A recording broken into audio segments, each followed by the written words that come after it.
حمد و ثنا کے بعد آج آپ کے سامنے ایک ایسا موضوع سخن لے کر حاضر ہوا ہوں کہ یہ وہ موضوع سخن ہے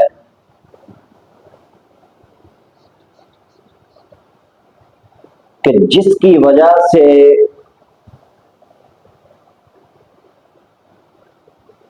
گرتباہ ہوتے ہیں، برباد ہوتے ہیں اور بہت سی تکلیفاتیں جو ملتی ہیں اور ہوتی ہیں۔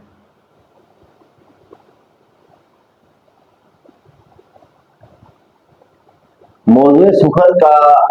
متن حسن اخلاق۔ اگر دیکھا جائے حسن اخلاق کی طرف تو پھر قربان جائے اس کملی والے کے اوپر کہ جامع حسن اخلاق، اور اسی کملی والے آقا علیہ الصلوۃ والسلام شفیع معظم نور مجسم رحمت للعالمین کے جو فرمان ہے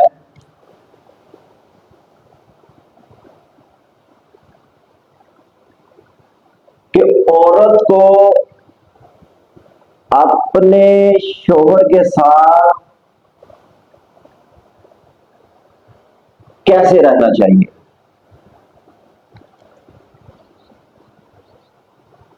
پیارے آقا علیہ الصلوۃ والسلام کا فرمان علی شان ہے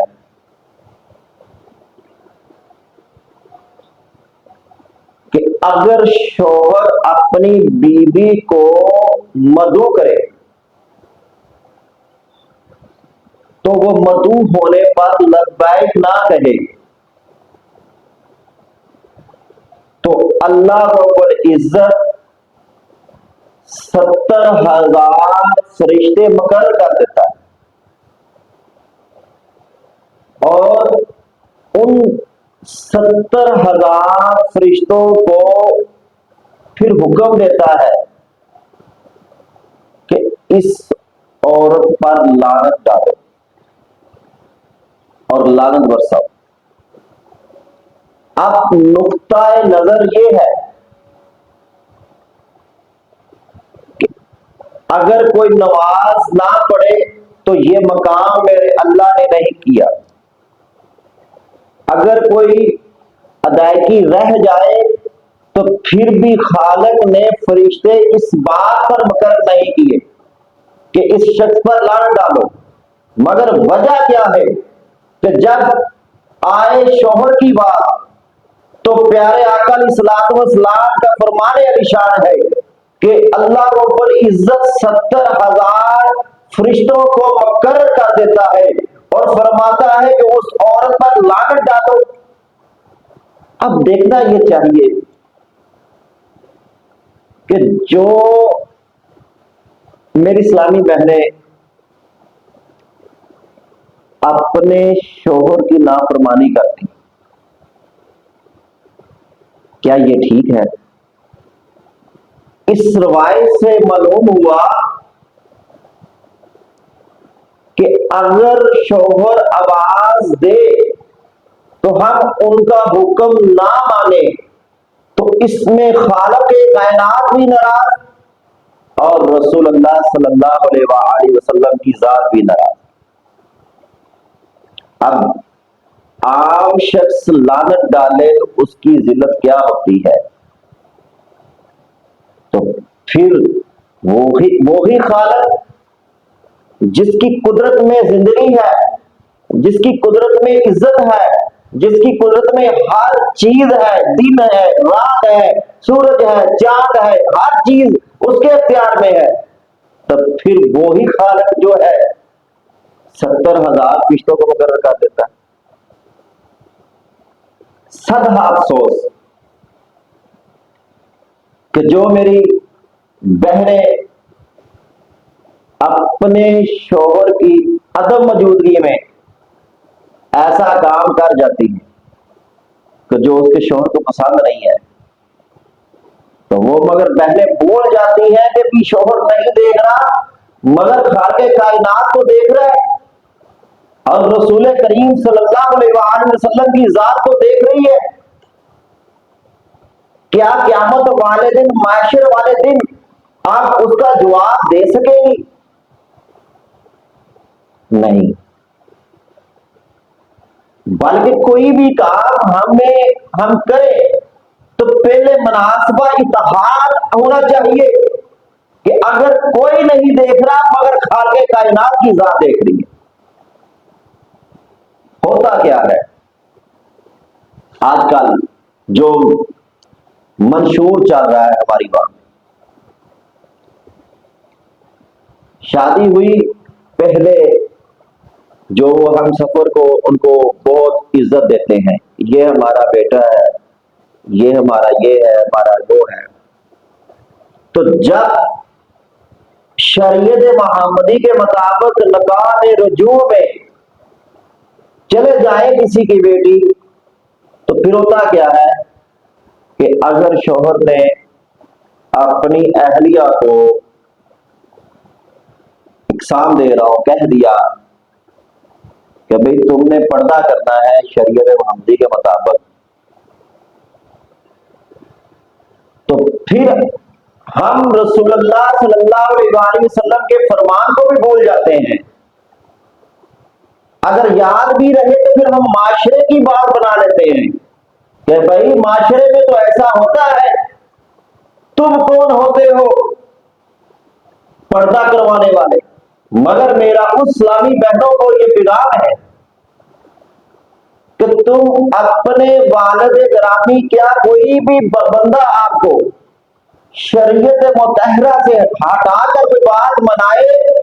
تو ان کی بات نہ مانو، بلکہ اپنے شوہر کی بھی بات مانو، تو پھر رسول اللہ صلی اللہ علیہ وسلم کے فرمان کے مطابق بھی عمل کرو، پھر اللہ بھی راضی اور اس کا رسول بھی راضی۔ پھر نقطہ نمبر 2، پھر ہوتا کیا ہے جی، ہماری بیٹی کو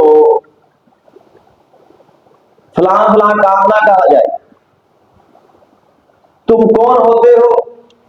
اپنی بیوی کو یہ کہنے والے؟ ارے بھائی وہ رسول اللہ صلی اللہ علیہ وسلم کا فرمان ہم بھول گئے ہیں کہ اللہ کے نبی نے فرمایا کہ میں نے کتابوں میں پڑھا ہے کہ اگر سجدہ جائز ہوتا تو میں اپنی امت میں سے عورتوں کو حکم دیتا کہ اپنے شوہروں کو سجدہ کرو، مگر نہیں۔ اس نقطے پہ غور کیا جائے تو معلوم ہوا کہ شوہر کا مقام کیا ہے۔ اگر رب خالق کائنات نے غوث بنایا تو مجازی خدا کا نقطہ نہیں دیا، اگر داتا یہ حجویری جیسی ہستی بنائی تو پھر بھی مجازی خدا کا اختیار نہیں دیا، اگر بابا فرید گاہ شکر سرکار رحم اللہ جیسی ہستی بنائی تو پھر بھی مجازی خدا کا اختیار نہیں دیا۔ کوئی بھی اولیاء ولی کاملین رب خالق کائنات نے اپنی عرصہ رحمت سے بنائے مگر مجازی خدا کا مقام نہیں دیا۔ جب شوہر کی بات آئی تو میرے خالق کائنات نے محبوب کریم صلی اللہ علیہ وسلم نے مجازی خدا کا اختیار دے دیا، شوہر کو مجازی خدا کا مقام دیا۔ اب مجازی خدا، اس نقطے پہ اگر عورت غور کر لے تو معلوم ہوا اس کے لیے شوہر جو ہے وہ مجازی خدا ہے، یعنی کہ ان کی اپنی اہلیہ کی حد تک وہ مجازی خدا ہے۔ معلوم ہوا اس نقطے سے کہ اہلیہ کو چاہیے کہ اپنے مجازی خدا کی بات پہ لبیک کہے، ہاں وہ بات نہ کہے جو شریعت کو ٹھکراتی ہو۔ اگر وہ شریعت کو ٹھکرا رہی ہے وہ بات تو پھر نہ مانو، پھر وہ آپ اس گناہ کے زمرے میں نہیں آئیں گے۔ یعنی کہ چھوٹی سی بات سے بہت معاملہ خراب ہو جاتا ہے۔ پھر ہوتا کیا ہے آج کل کلچر میں دیکھا جاتا ہے کہ بھی عدالتوں میں دیکھا جاتا ہے کہ بھی جب فیصلہ ہو رہا تھا نا تو بچے جو ہے وہ رو رہے ہوتے ہیں، جج صاحبان فیصلہ کر دیتے ہیں کہ نہیں بھائی بچے جو ہے وہ والد کے پاس رہیں گے، نہیں بھائی یہ بچے جو ہے والدہ کے پاس رہیں گے، وہ بیچارے بچے دونوں طرف تقسیم ہو جاتے ہیں۔ پھر